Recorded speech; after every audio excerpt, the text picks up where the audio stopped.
The 8-bit Dough Ultimate controller was released almost 2 years ago, but it's still by far my favorite controller in this price range.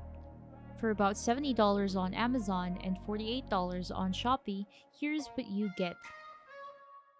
This controller has Hall effect sensing joysticks. This basically means you won't experience the typical Joy-Con drift that plagues controllers with analog joysticks, like the Nintendo Switch.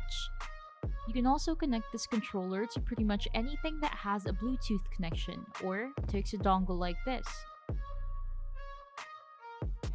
I typically plug this into my Switch dock, so when I want to use the controller, I just lift it from the dock, switch the mode to 2.4G, and then it connects just fine. When I want to use it with a PC, it's as easy as flipping the switch back to Bluetooth and it appears in settings as Pro Controller.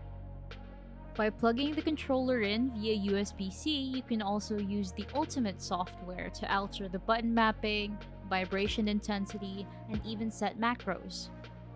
You can also set individual profiles, each with different settings, and switch between those profiles using the button on the controller.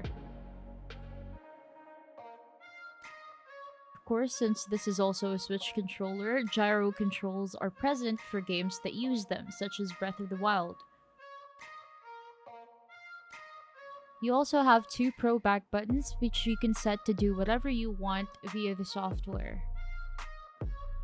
My favorite features by far have to be the great battery life as well as the included charging dock.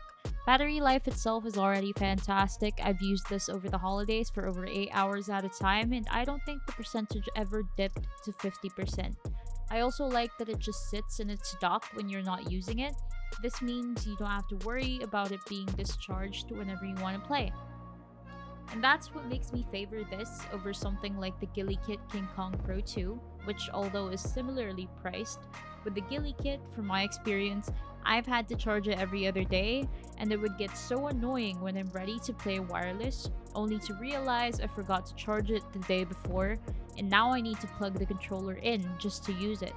That's not something I worry about with the 8-bit Dough. So if you're looking for a budget controller for Switch and even the PC, maybe this is something you want to consider.